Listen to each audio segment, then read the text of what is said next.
Right, so we saw the Maila of Avodah B'Koyach Atzmei B'Klal, and Meyuchad we saw that Avodah B'Koyach Atzmei was more emphatic in Shoiv than in Rotzoi. And we saw the time, the Be'isa HaRotzoi, then it's Morgish the Yiseder is no Maila, that since Rotzoi is going near and becoming Koreb to Elikus, and Elikus is anyway come near to him to awaken him, B'Klal, to the Avodah, and therefore when he's in a state of going upwards, an Aliyah in the Inyan of Rotzoi, Aliyah Mia Kelim Shaloi, into the Inyan of Elikus, then he feels the Aseres because he's going, as it were, in the same direction and in the same manner as what the Aseres implies.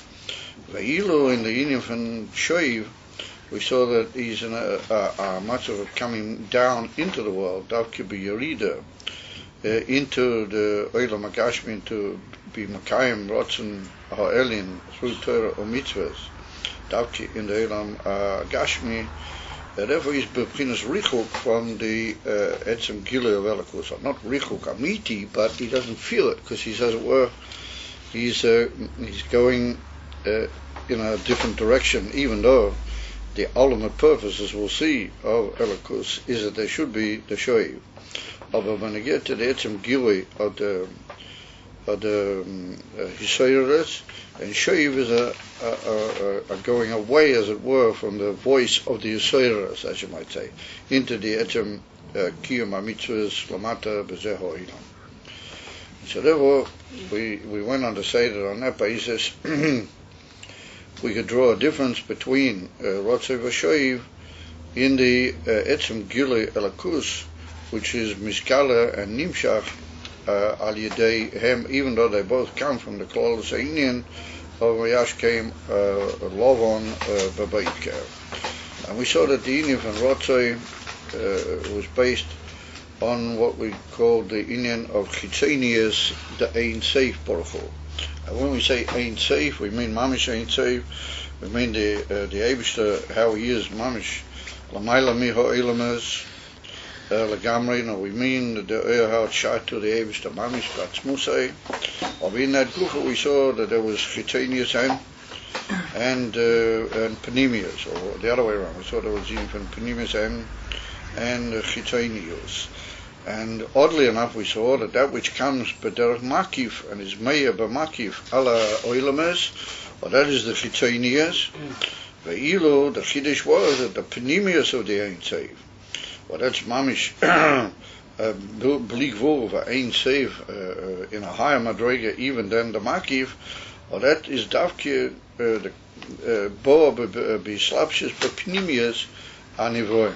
In other words, that's not mitzad the fact that that's less the Ein Seif or less blig vur than the makif. On the contrary, it's more blig vur. It's a much higher madrega in the actual Madregas Elikus in the two Inyanim. But we're going to come on to a concept which we call Kavona. That the Kavona of the Eibishter, the ultimate purpose of Hashem, is that the highest level of Him, which is Atzmusa Yisborach Mamish, should be Dafkela Lamata in a form of Dira B'tach. And we're going to meet up very soon with the whole concept of Dira or B'tach Toinim. And Dira B'tach Toinim means that you dwell inside the Dira. You don't just stand outside in the yard, but you go into the Dira and you go in with all yourself, all your very essence of what you are. Well, that's the moshel of somebody who dwells in a Dira. So the same, the purpose and the ultimate kavona and aim of the Eibishter in this whole Inyan we call creation of all the worlds, and that means mamish creation in all of its aspects, was in order to reach Dira B'tach Toinim. And therefore, the purpose in the Atzmas was to reveal himself in his highest madrega, Davke Lamata, inside the Olamas, and particularly in the Olam Haki Tachtoin and the Olam Alamata Mikulam, that there he should enter b'pnimius, he should be inside the Dira, as it were. And therefore the ultimate purpose of Hashem is that the highest form of his divine revelation, Dafki should come b'pnimis and enter into the kelim and the inner aspects of each and every nivra, particularly the nivroim haraya hila lamata. And that's not the inyan from the stalkshalas or ilamas, not the inyan from the iliva olul or anything of that nature, no, that, because that's already there. The Eivus doesn't need to have that made specially for it. And that's a special kavanah, that the very essence of the divine light should dwell lamata in the olam hatachton. And that's the nakuda of diraba tachtonim, which is brought down in Tanya, in Perek Lamed Vav and Lamed Zayin, Barichas, the Alter Rebbe brings out that whole concept of diraba tachtonim. And that's the kavanah of the Eibishter in the whole creation, as we mentioned at the beginning of the Hemshech. Those who learned with us at the beginning of the very Hemshech of Samach Vav, in the first two Maamarim, there the Rebbe spoke about it at great length.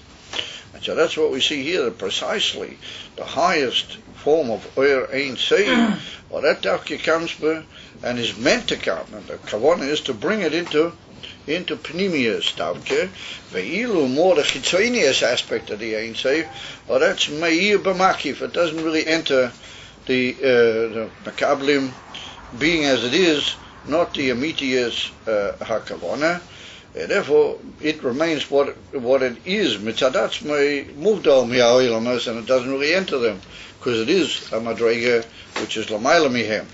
Therefore, that's called the inyan of makif, and that's called the inyan of what we call not pnimis makif, but that's called chitzenius of the Ein Seif, or chitzenius makif. So that's the difference between, as we saw, Rotzoiva or Shoiv. What is Meir in the Adam, and what does he grasp? It leads him to this Rotzoi and this Aliyah, and this Istalkus, withdrawal from his matter to go upwards into Elakus, which is Rotzoi, is Dafki the Madrega of Chitzenius Ein Seif, which is only a Ha'ora, ultimately Legabi Diamitis Ein Seif, and that's what the Shoirish or the Aveda in Rotzoi is from that level. But the union of Shoiv is Dafke Mamshik that Pnimius or Atzmius of the Ein Seif, and that's Mamshik Dafke into Pnimius. Therefore, that's the Maila of the union Shoiv al union Harotzei. That's very where we were holding on Daf Kuf Mem Ches. Avo Bechinas HaShoiv Zo Dafke Mekoy Bechinas HaPnimius the Oyer Ein Seif. The Madrega, which the Inyan of Shoiv brings into Gilui, is the Pnimius of the Ein Seif. The Hine HaShoiv B'Shor Shoi Hula Maila Mipchinas HaRotzai. He said the truth of the Inyan is that the Avodah of Shoiv, in its Shoirish, how it is Lamaila, and we'll soon see what we mean by that. What do we mean by saying the Shoirish or the Shuv Lamaila? It is higher than the Inyan of Rotzoi. It's superior to the Inyan of Rotzoi. Kizeu taklis hakavona liyais bechinas shoiv dafke. That is the ultimate purpose of Hashem, that there should be dafke, the Inyan of shoiv. In other words, that the Adam ultimately should reach that Aveda of going back down into the world and be mamshich, the Ein Seif, into the world, and eventually we'll see in a minute to make it into a dira b'tachtonim. B'hainu shezeh mushrash b'pchinas ha'pnimiyas ve'ha'atzmiyas davke. He said the shorish of the shuv is sourced, and it's rooted literally in the pnimiyas and the atzmiyus, the very essence and the inner essence of the Eibishter, meaning in his kavana pnimiyas, and what you might call his rotzen ha'atzmi, his essential rotzen, is precisely in the shoiv, being as it is galus lamata, in the kelim and the inyonim araya lamata davke. V'lochein mishom davke nimshach ika hakoyach liyos b'chein shoiv. Davke from that level, that the Adam should be able to be in a matzav of shoiv, then he is given koyach from that level. In other words, that he derives a giving of power and a giving of inspiration and koyach that he should be in the madrega for shoy. So we see that if we look carefully at these lines, that every few lines we're moving to a new type of nuance in the matter. In the earlier lines, we spoke about the etzem inyan of the rotze and shoiv, arei mitzad adam, whether he's korev to the yisoders, or he's in a form of richuch, whether he's going as it were upwards, or if he's going more down into the oilom. In these few lines, we're hinting at where does he get, from what level does Hashem give him the koyach to function, beneged to the two things. If it's inyan from rotzoi, he also gains from the Eibishter. If it's inyan from shoiv, then he also has a certain koyach from the Eibishter. We're going to see, and keep stressing the whole time, that in everything he has to do it himself. But every inyan that the Adam is demanded to do, even though he's demanded to do it in his own koyach, it's his own avodah, nonetheless, there's a shoyrish in divinity from whence that inyan derives, and there's an asinus koyach. In other words, we never do anything completely on our own, even though we're demanded to put effort and to put koyach into things that we do, to the point that it can be called b'koyach atzmei, it can be called our own koyach. Everything is based on a certain shoyrish in the Eibishter's continuous and every moment ashpoah into the world, which is like a form of giving a power that you should be able to use your own power. In other words, there's no such thing as completely being left on your own and using only your own power. Your own power and your own effort has to be inspired and based on a giving of power milmaila. And that's what we see, that it's brought down that the great Chassidim always used to say that you never really do anything on your own. There's no such thing as ever being on your own or ever doing anything on your own. Always there's a power from heaven which is helping you. But there's two ways. Either you can say, oh well, since I'm being helped from heaven, let's just rely on that, and whatever will come out will come out. Or as a Chabadske Torah, as we see the whole Torah here, and this inyan is that a mensch knows that he's been given inspiration and koyach, milmaila, that arouses him and stirs him to put in his koyach and to make his bechira and his choice and his effort to match himself, as it were, to that divine inspiration and koyach which is being given to him. And that's the ultimate inyan of all Avodas Hashem. Not meaning that you're left on your own, not meaning that there's no shoresh in Elikus for that avodah that you're doing, and Mamela are giving a power on the part of Elikus. But ultimately, you've got to put your own part in it, and if it's not with your own koyach,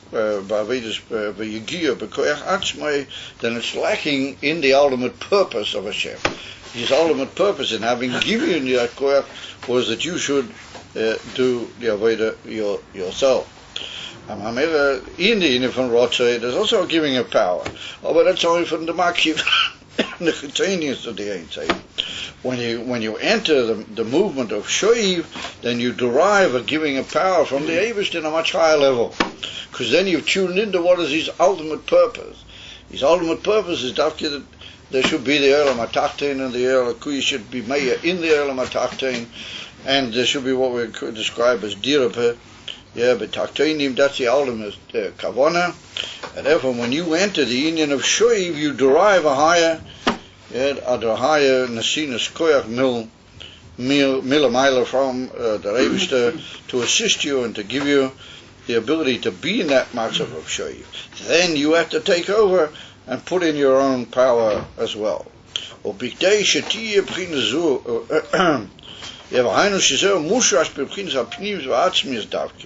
V'lochein mishom davke nimsha ikar hakoyach liyes b'chin shoy, davke from the pnimius and the Ein Sof Amiti. The Bligvul Amiti of the Eibishter gives you that power to be in a matzav of shoy. However, b'chdei shetiyeh b'chin zu nirgash b'nefesh tzarich liyes alidei hachona davke. Now here we're going to see two inyanim. in the avoid of the Adam Mikuach Atzmei, there has to be what's called a hachona, a certain preparation. You can't just jump into things and then you're all of a sudden in the midst of it. There has to be a certain a preparation of the Adam within himself to receive that Nesinas Koach and to make use of it. And then there's what he does, Betur Hashloma, or perfection of his Avodah after he's received the Nesinas Koach. But even to get the Nesinas Koach, he's got to have a certain hachona, a certain preparation on his own right. So that's what he says now, that in order that he should be able to feel that inyan benefesh. In other words, that it should be sensed by him, and it should come betoich pnimius by him, then he has to have a inyan van hachona. The b'chinas makiv, if we're talking about the level which gives koach to the rotzoi, then that's yochol lifoyo gam kishainu kli eloeo ve'enu ro'i lezeh. He said that can have an effect on a person, even if he's not a vessel, he hasn't made a vessel for it, and he's not really worthy of it. In other words, that what we saw before in the inyan from rotzoi, you can come to a feeling of rotzoi, even if you don't really have a kli to it. You haven't made yourself into a vessel for it, and you're not really worthy of it. Why would that be the case? Because the inyan from rotzoi is going out of your situation and yearning and trying to get to something higher. That comes like, even if you're not completely worthy of that, but you say you want to get closer, okay, let's move and let's assist him to get closer. He said, Avo b'chinas pnimi v'atzmi. I'm sorry, where are we? Yochel lifoyo gam b'mi she'enu kli v'enu ro'i lezeh. Lefi shehu b'chinas makif levod. It's only, the Nesinas Koach is only coming from that level, what we call makiv. V'ein tzori kli. V'lochein harezeh poyo v'seiris benefesh. So the Rebbe said, since it's coming from a level which remains makiv, it's not nimshach into the pnimius of Adam, then makiv means something which doesn't really need a kli. It's by definition l'mayla mikli. So since the makiv is l'mayla mikli, you don't really need a kli for it. It can affect you, and it can cause you an arousal even without actually entering into what you might call your vessel. It does it in a way of lifting you up in a general awakened sort of way, but doesn't enter into your own personal keli. So and that's dafki because it's an inyan from makiv, but therefore it causes an arousal. But it's only an arousal. But he said that oil which comes from the very essence of Hashem, because it's the emes of pnimiyas, as we saw, oirein seiv, eino nirgash benefesh, well, that can't be felt, and he can't be aware of that, and mamish live with that gilui, ki im kasher nizdachek, umis'ale b'madregoseh, liyos ra'ui lebchinas gilui oil there. He said that you're not really going to feel that oil, which is atzmi upnimi, and you're not really going to be aware of it, and you're not going to benefit from the Nesinas Koach, which it's wanting to give you, unless you first of all purify yourself. Nizdachik. Nizdachik means you have to work at the, how do you call it, the kli, to make it worthy and pure, and you elevate yourself in your madrega, then you become ra'ui, how do you call it, a worthy vessel for that gilui. And that very fact that you work at yourself to purify yourself, well, that means that you become a vessel. You make yourself a receptacle to that tremendous gilui, which is really wanting to prompt you and assist you into that avodah. But if you're not purified and you're not ready for it, being it is such a high oil, which its whole purpose is to come b'pnimios, if there's not a kli, then it can't really be meya, and therefore you don't really benefit, and you don't feel and sense the arousal it wants to give you. Avol biladezois, meaning without the preparation, without the purification, without the making of a vessel, eino nirgash benefesh. It's not to be felt. You don't really realize what it's doing for you, that it's prompting you to the avodah and shoiv, and therefore you don't come to the emes of shoiv. You remain, as it were, indifferent.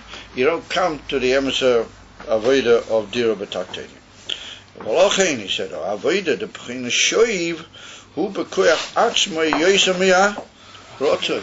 He said the inyan from shoiv is much more with your own power than the inyan from the rotzoi, because the rotzoi don't need any previous preparation. You don't need to be a kli, you don't need to be a vessel, because the ikar power is coming from the inyan of makif.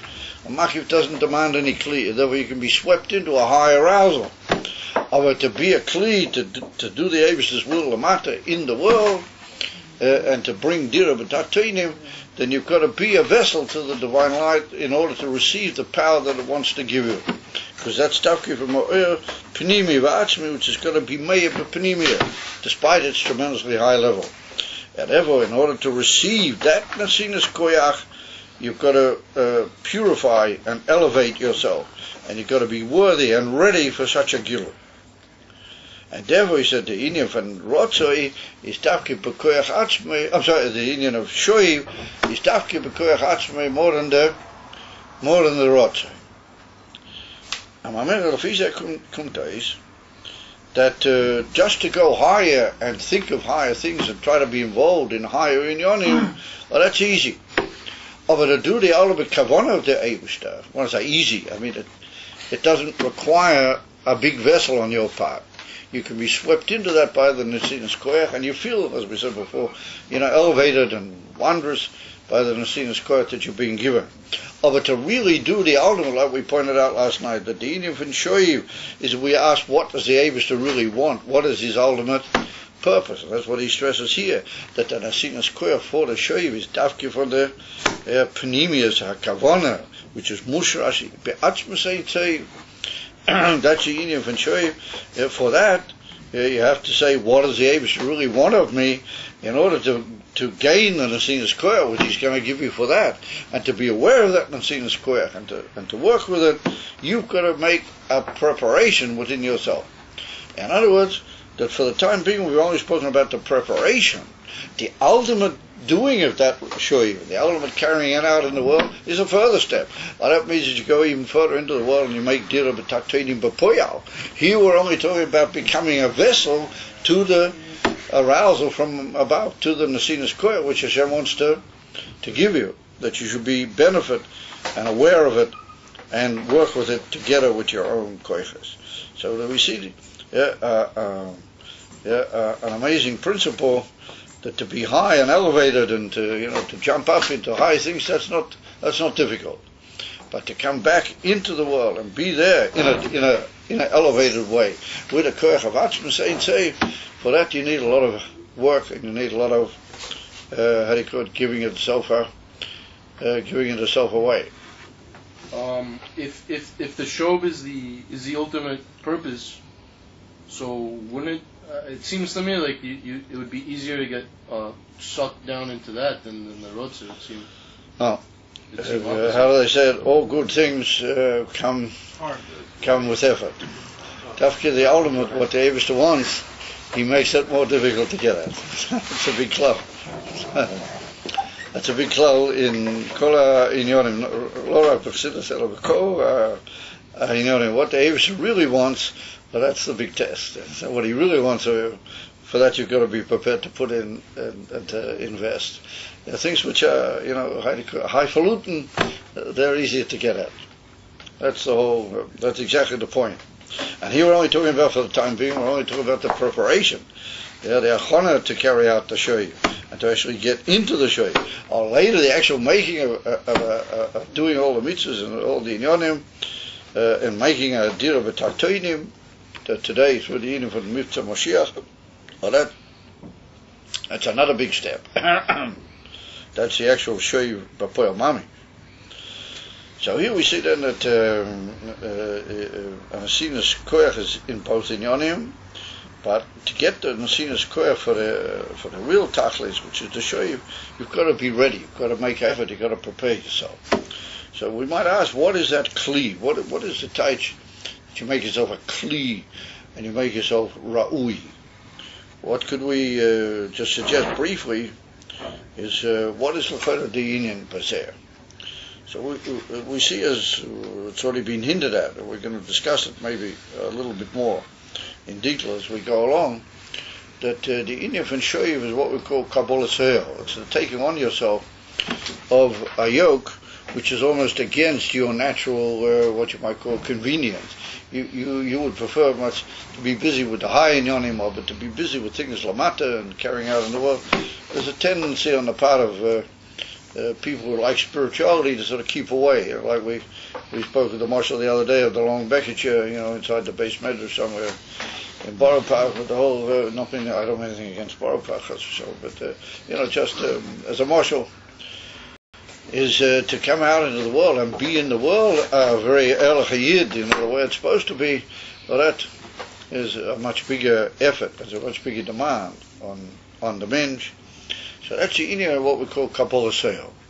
So when you take on yourself a inyan which is not really your teva, but you do it mitzad the fact that you know that that's Ratzon Hashem, or you're trying at least to make yourself closer, worthy of Ratzon Hashem, well, that itself is a kli. In other words, a bitul, the concept of bitul, of self-nullification, that itself is a kli. Because when you nullify your own natural leanings, and you go against them, then it's like you're digging inside yourself and you're making what's called a hollowness in yourself. And that's the whole idea of a kli. When you take a piece of hard material and you dig into it, they call it a kli kubel, how do you say it, like you dig into it, a hole, as you might say, then it becomes a kli. Then it becomes a kli, a receptacle. So the inyan of Kabbalah Seil and the going against the teva of the mensch within himself, going against the natural teva, maybe even the teva of his nefesh elokis, because the nefesh elokis also wants to go up into the divine and be, as it were, part of the divine that like it was prior to its coming into the guf. To a certain extent, the nefesh elokis has the right to, as you might say, to demand that in a way. Therefore, that's all inyanim which are teva, albeit some of them are even justifiable teva, but they're teva. And the inyan of Kabbalah Seil is like making a receptacle. It's like digging into what's called the natural inclinations and the teva and going against them. Remember, that forms a type of receptacle within the what you might call the material of whatever inyan you're talking about, whether it be your nefesh or whether it be your guf. And that's the inyan of what the Rebbe says here, that you make yourself a inyan from purification and kli. In other words, that you accustom yourself to working against the current of your own inclinations. And that's what we find the famous story brought down about the Chassidim HaRishonim, when they used to go into Yechidus by the Alter Rebbe.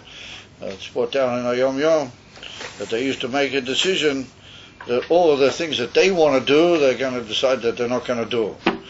Yeah, and now when they go into Yechidus, they're going to hear from the Rebbe, what does he say that they've got to do? Of all the things that they would like to do, they're going to decide not to do them at all. In other words, they're going to go against all of their natural inclinations, and that was like the hachana to going into Yechidus, not the actual going into Yechidus, but the hachana. In Mamela, we see that the whole idea of emes, of preparation of yourself for high inyanim and for gilui elokus in a way that'll be the way it's really meant to be, not just what you would like it to be, but the way it's really meant to be. Well, that's this idea of the bittul of the self, this idea of the self-nullification, and that's called the inyan of Kabbalah Seil, Malchus Shemayim, and that's what he says here, that through the inyan of purification and making of yourself worthy, well, then you can become a kli to the gilui of the divine assistance to help you go into the inyan of Shoiv. So that's the inyan how it is briefly, and now we're going to deal with it a little bit more detail through a comparison with the inyan of the Malachim. If you make this bittul your teva, then aren't you back at step one now, that your teva, you're still serving God of your teva? If you make this constant self-fight, right, your teva, right, then you're back at step one, where your teva is just to constantly go. You become a teva of what?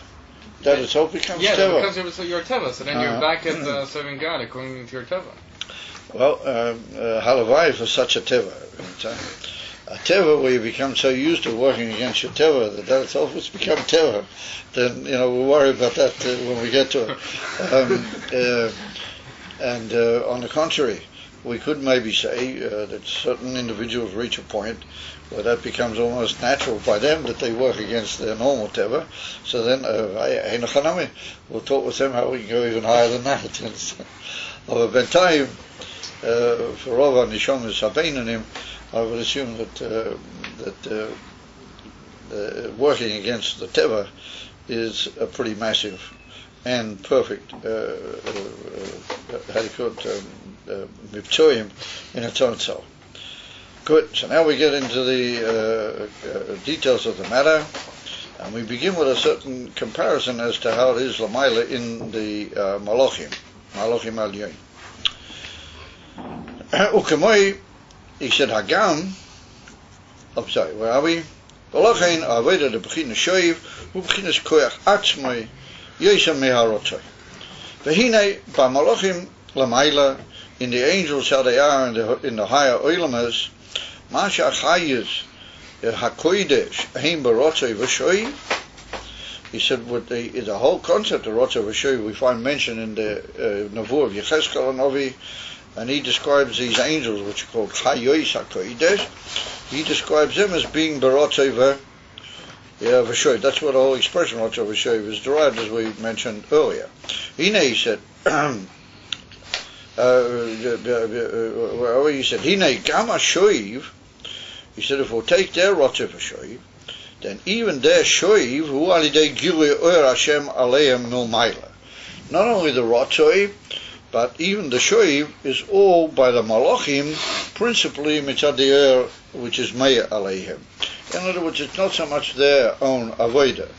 It's more, the angels are more, their whole inyanim are determined by how things are, what form of Gilui is being Meir at that particular moment. So the angels, being as they are very bottled type of creations, they react in accordance and in appropriation to the type of divine Gilui Milmaila which is being Meir B'Oisa Harega.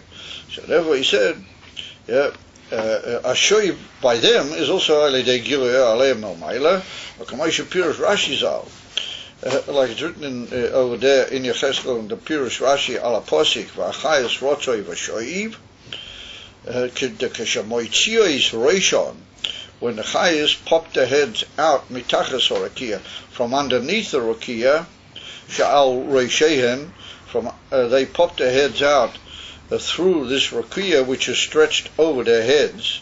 As heim near tois li'achareihem me'emas ashchina, they immediately as it were retreat back downwards. Near ta means to go backwards, to retreat backwards. They are near tois liachureihem, towards their rear, again going back down. Mi emas ashchina, because of the tremendous pachad or awe that they feel for the Shechina.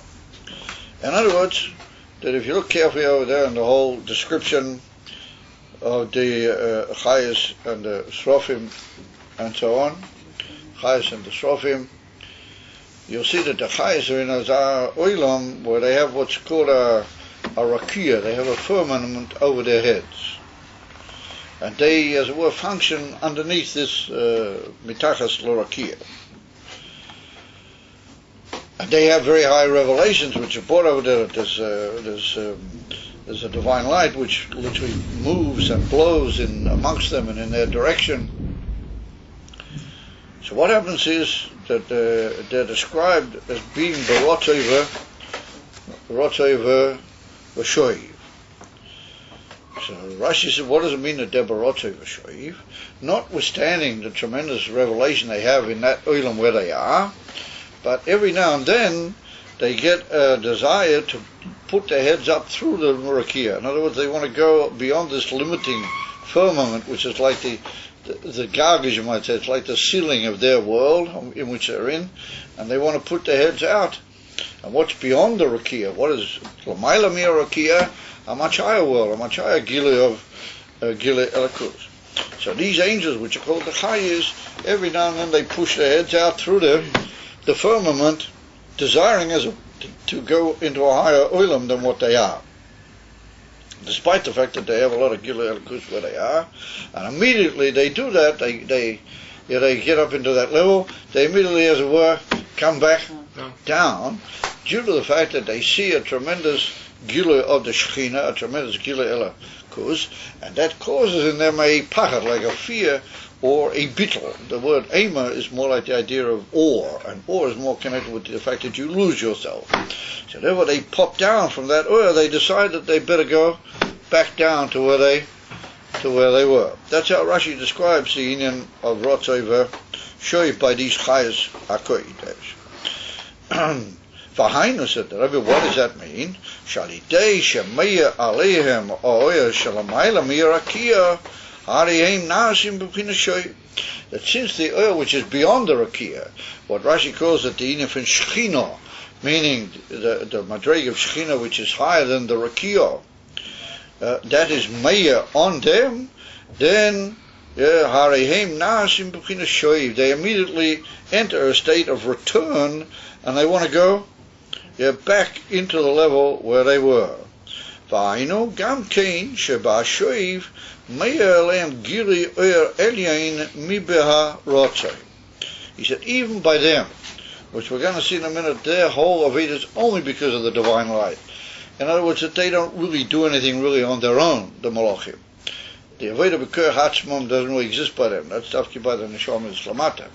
But what we see is that there's a divine light being, as it were, beyond them altogether, and they being very delicate created entities, they're able to appreciate the greatness of that divine light, and therefore that says to them, this is not for you, it's too much for your ability to absorb, it's better you go back down to where you were, and so therefore they retreat back into the level where they were before, meaning that the divine light drew them out.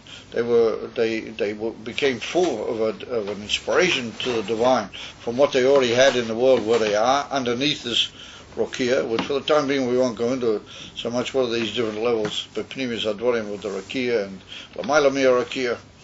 There Mavur in Tanya in Sha'ar Yichud in Perek Hey, the Alter Rebbe mentions over there more in detail about them. But just for our purposes, the divine light that they have in the Olam where they are, that stirs them to want to go even higher, and so therefore they gain the rotzeh and the yearning to go beyond their Olam, and so they do, but immediately they see the tremendousness of this light which is above them, they decide to go back down, which means that both the going out and the coming down are mitzad the divine light. The divine light stirred them to a certain yearning, and once they see the divine light in the level beyond the firmament, then they come immediately back. What that means is that the ikar over there is mitzad the divine light, but for our purposes, we argued that everything has to be with the divine light and with the divine inspiration. So we see by those malachim that it all works exactly that way, that the divine light stirs them into a desire to go up, and then once they've got up, the much greater immensity of the divine revelation on the other side of the Rakia, well, that causes them to come, as it were, back in a form of Shoiv. So therefore he said that both of them, both the Rotzei and the Shoiv, they are mitzad the Gilui Aleihem Gilui Oyer Elyoin. And the Shoiv is from a higher form of Gilui Oyer Elyoin than in the Rotzei. The HaRotzei hu mitzad HaOr Elevad. Hainu she'einu meya Aleihem adayin atzmus HaOyer. VaHaShoiv hu mitzad shemeya Aleihem b'chinas atzmus HaOyer. In other words, in their level, underneath the Rakia, what we're going to see in a minute, that's connected with Bina. The emphasis that the Rakia is Madregas Abina, that they're all the time getting higher Hasogas. One of the Malachim get higher Hasogas and new Hasogas the whole time. Where they are in their Elam, underneath the union of Bina, Be'ikah, their Vedas in Hasoga, and understanding. So Hashem's always giving them newer and greater understanding. So all of a sudden they say, well, we understand then that all we've got here is only a ha'ora. It's only like a form of luminescence from Elikus. It would be maybe tremendous if we were to go up into a higher level of more essential Gil Elikus, what we call Achmius Ha'oyer. So therefore they decide they want to go up. But once they do, then that itself tells them that they should go back. In other words, that once they see the greatness of this Oyer, then they realize that the kavanah of that Oyer, Achmi, being it is tremendous in its Gilui, tells them that you have to go back and you have to be a proper angel the way you were in your apparently more limited world. Because Hashem wants angels that are also in that particular world.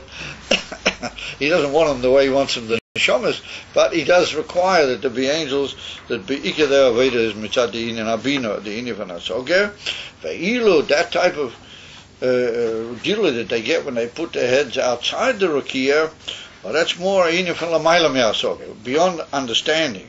So since they're angels which are underneath the firmament, which is connected with the concept of understanding, they're not able to take that. It causes in them a beetle otzum altogether, and they realize that they've got to go back and be in the Avodah which Hashem requires of them. Malachatchila, the Ainu, the Avodah of Hasoger, and the Avodah of Bina. However, we're going to see that that same inyan exists also by the Neshamas. Ober, the difference between the Malachim and the Neshamas is that the Malachim remain ultimately in their same relative brackets, both during the Rotzeh, even in the going out, in the Amitis Rotzeh, going beyond the firmament, and even in the Shoiv, they, as it were, just are reconfirming their normal, in inverted commas, function, and normal Machiah. We're going to see that in the Rotzeh V'Sheva, the Adam Lamata, he's got a much greater task, that he, in his Shoiv, he's got to carry out the ultimate purpose and the ultimate kavanah of making a dira in the Elam Atachtain, and that's a much greater Avodah, what only the Neshamas can do that. However, we see that these Malachim have already given us a form of a formula. What is this in Rotzeh V'Sheva? So he says, Kamoi Kain, who ben Neshamas Lamata. Similarly, we find that he's in the Inif and the Neshamas Lamata. The Yadua, the Rotzeh, Ubebina, V'Shoi B'Chochma. Well, we just pointed out the Malachim, their Indian is understanding. The whole way in under the firmament's Inif and Bina, the Alter Rebbe points it out there in Tanya. They're all the time being given tremendous, unbelievable hasogas and elikus, and that's their way. Hashem wants that. For whatever reason it may be, he wants that they should be benefited with tremendous hasoga in elikus. That's the union of the Malachim. That's what they're about. They all of a sudden go beyond, and they come to a revelation of the Shekhinah, which is completely beyond hasoga, and therefore they realize that they've got to go back into their real world and carry out what is their tachlis, the Hainu, the union of Aveda Davki Ba'asogya. So he said the same with the Neshamas Lamata. There's two inyanim. There's what's called Bina V'Chochma. What Bina inyane is Asoger. Ve'ilu Chochma, we're going to see Chochma is the inyan from Lamayla Asoger, even though it's called Chochma. But the pnimis of Chochma we're going to see is really Re'iyah, as we already mentioned earlier in this Hemshah, that there's a power in the nefesh which sees, as it were, Elikus. That's to say, it experiences it so tremendously and so deeply and so pnimius that it's like as if it sees it, mamish, almost with the eyes. And therefore, when you see something and you're aware of it in the form of Re'iyah, then it has a much greater effect on you, incomparably more than the union of understanding it. And you become affected by it in a form of beetle that you lose your whole material. Pink to say, when you see something, you get lost in it. If you see a tremendous sight or some unbelievable event, and you watch it, then you become swept up and completely lost in that altogether. You lose your whole material. Or if you hear about that thing, you hear it described, and you're even given to understand why it was meant to be like that, or why it is like that, it doesn't cause in you the same beetle. It just causes in you a interest and maybe a longing to be able to observe it.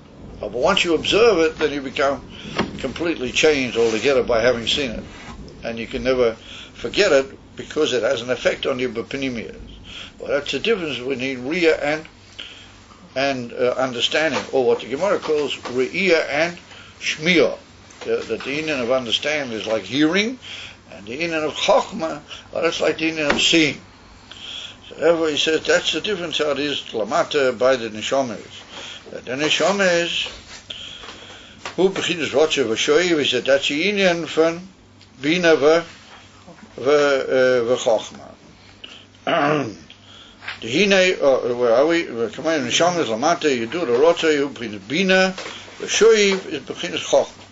The hine alidea is boninus begdugas Hashem, through the union of using your understanding to reflect and to understand and to appreciate is boninus in the greatness of the Eibishter Eikshu who is Barak Mamali Kolalmin and even Seiv Kolalmin Rak Hoidoi Al Eretz V'Shomoyim Noilid Mizeh Ais Pilas Biavo Kerish Peish.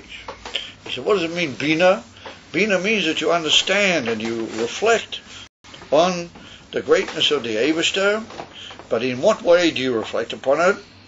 You reflect how the Eibishter fills up all the worlds, and then you go even higher than that and you say not only he enters into all the worlds, that's Mamali Kolalmin, he's even Soivev, he's even Makif al Kol Olamas, and he is transcendent to all the Olamas, greater than all the Olamas. In other words, you go from Mamali into Soivev. And what is Meya al Eretz V'Shamayim? What does he give all the chayas, both of Eretz V'Shamayim? Only hoidoi, only like a luminescence of himself. That's what we say in davening every day, in the capital Tilim. In davening we say, Yahalu Hashem Hashem, ki nizgov shmoi levadei, hoidoi al Eretz V'Shamayim. We say that the Eibishter should be praised because his name is incomparably greater. And how to call it, Nizkov Shmoi, his name is withdrawn and elevated all on its own. What actually comes down into Eretz V'Shamayim is only hoidoi. What hoid means like a luminescence, how do you call it, a splendor. So all the greatness of the Eibishter remains withdrawn. What enters the worlds and what gives life to all the worlds is only a hoid, how do you call it, a luminescence and a shining light. Hoidoi al Eretz V'Shamayim noilid mizeh is pilus be'ava kerish peish. When you understand that the whole world, the whole Eretz V'Shamayim, everything, the whole Seder Ha'olamas is all just a ha'ora b'derech luminescence from the Eibishter. It's beklal not his essence at all. Then you gain this tremendous desire to go out to his essence. You want to leave behind all the Olamas and you want to go into a much higher union with him, how it is beyond the Eretz V'Shamayim. Noilid mizeh is pilus be'ava kerish pei. The Mashameya bis boninus who beginnes ha'orele levad. However, said the Rebbe, what is Meya in that is boninus? That you gain this tremendous desire to go out, albeit, is only the actual appreciation that you gain through that all is boninus is only in a ha'ora of Elokus, levad. It's only in a ha'ora, not in etzem Elokus. Because first of all, the actual subject of your boninus is, as we said, hoidoi al Eretz V'Shamayim. Be'ika, you're appreciating how everything that comes into heavens and earth and all the elements is only a luminescence bilvad. It's only a luminescence bilvad because it's only hoidoi of the Eibishter. But he said also what you're able to appreciate in that, because if it weren't or you wouldn't be able to appreciate it b'klal. But he said, even what you appreciate in that whole ha'ora, what you're misbeinin, well, that's also only you only appreciate a ha'ora. You don't actually appreciate the essence of that divine light. You even that divine light that you can relate to with his boninus, your attitude and your grasping of that is also only even of ha'ora bilvad. Why is that? He said, "Tahari ko asoge eina be'etzem u'mahus hadova, ki im b'ha'arosei levod." Now we've got 2 hours here. The etzem ki is a ha'ora, and he said, since you're working with bina, what bina is a ina from asoge, then all you can understand in that gufa is a ha'ora. He said, because hasoge can never be in the etzem of a thing. Hasoge can only be in the ha'ora of a thing. Anything, for that matter. How much more so? Elokus. And I mean, let's say, even if we take a Dover Gashmi, yeah, even if we take, let's say, this table, when you are taught about a table and you learn about a table and you think about a table based on all the details that you've heard, then you don't really know anything about the mahus of a table. You can't really appreciate what is it really about. You only know that there's such a thing, describable this way and describable that way, and it can be talked about this way, and can be talked about. Just imagine you've never seen this table and you heard all about it. Then all you can be, you might say, oh yes, I'll be misplaining about this table, I think about it, and I'll appreciate it, and I want to buy such a table. But all you're knowing is only just a ha'ara of the table. You're not really knowing the etzem of the table. You're knowing what you were told about the inyan of the table. How are you going to know what the etzem of the table looks like, is about? Only if you see it. If somebody brings you a table, puts it in front of you, then you're able to see what the table is really about. And then we can say that you can relate to the essence of the table. Otherwise, no matter what you understand about it, all you're doing is relating to a ha'ara. And whatever people will tell you about anything, it doesn't matter what you hear and you appreciate on the basis of information, all you have is a ha'ara. You don't really know the essence of the thing. And even when you look at it, you see the essence, and you know the essence. Through seeing it, you also don't really know what is the essence. I mean, ultimately your sight shows you the essence, but it doesn't tell you what is the mahus ha'atzmi of that essence. What is the mahus ha'atzmi of wood? Can you really tell me what is the mahus of wood? I mean, you can see it with your eyes, but to be really masing it, even through seeing, is difficult. You can't really say what is the mahus of wood. What is it? What's the real essence of wood? And Afar says that Rebbe Kunto is that all forms of hasoga on the part of the mensch are only in a ha'ara. So here you got two ha'aras. You're only being misboinen. You can't be misboinen in anything which is only a ha'ara. And the hisboneness itself only teaches you and relates you to that thing also in the form of a ha'ara bilvad. But ilu re'iyah, when you see it, you see the mahus, even though that doesn't really help you to be mamish masing the mahus in a way, but it brings you bekiru to the mahus hadara. So what's going to be the difference between bina and chokhmah? That with all your bina, with all your rotzah, with all your understanding, with all your yearning to go out, and all you're getting is into ha'aras. Or when a mensch becomes blotter and he gives himself away completely to the Eivish in the form of bittul, what that's union of chokhmah, he gives away his understanding. Well, then he, as it were, he sees the mahus, even though he may not ultimately even mamish be masing be'etzem the union of the mahus, or he becomes shat to mahus. In other words, he becomes involved in the etzema hadover. And that's what we're going to see, the difference between rotzeh v'shoiv. By the Malachim, they chop that, and they know they're going to go back to Bina, that shoiv is too high for them. And Neshama, he can take shoiv, and he can take the mahus, and he can do something with it, and become shaykh mamish to the mahus. And that's the difference between the Malachim and the Neshama. Big goof. And if Davki and the Neshamas have to come down here, the Malachim can't come down here. They can't be here.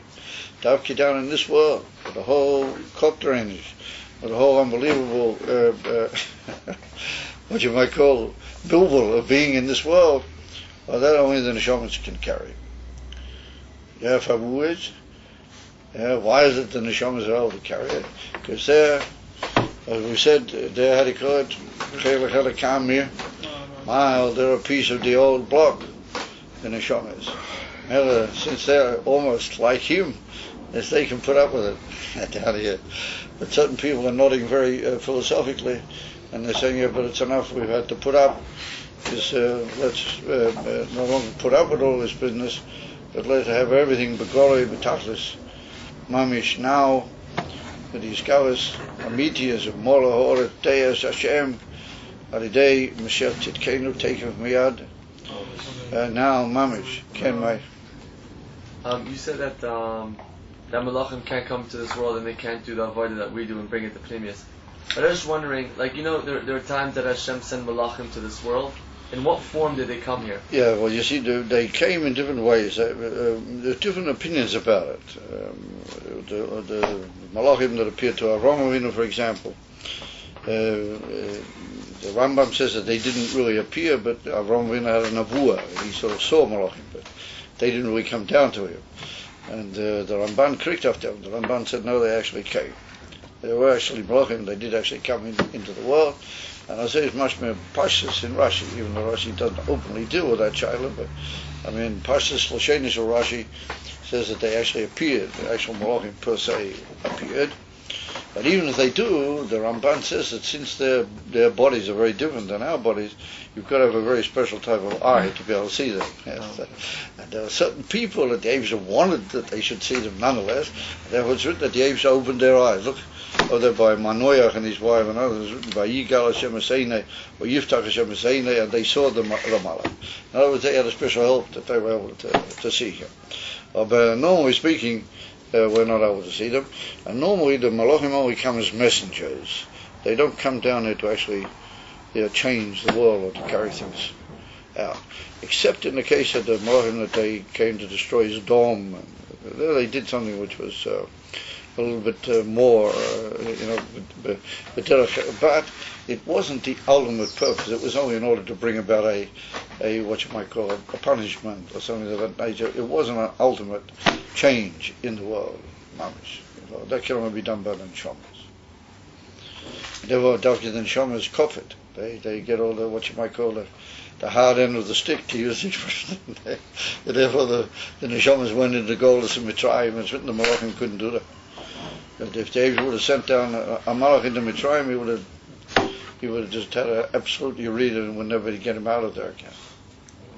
As they state in the Kishver Arizal. But the Neshamas, they went down and they had a cut, they struggled away there in the Golas, and eventually the Abishah took him out. How did he do it? He did it himself. The Abishah did it himself. He didn't send any Malachim. That's what we say in the Godesh of Pesach. Loyal de Malach, loyal de Sorah, loyal de Kodesh Baruch B'Koy Diuber. So that's what we say nowadays. Also, the Rebbe says it. You don't have any more koyah. They've done everything that you could expect these poor Neshamas down here in the Kufim to do it. They've been in the Gola so many thousands. And come and finish it all. Yeah? Fair request, isn't it? Yeah. I say it's fair. Yes. I'll make it in the Okay. Good. Thank you, my gentlemen.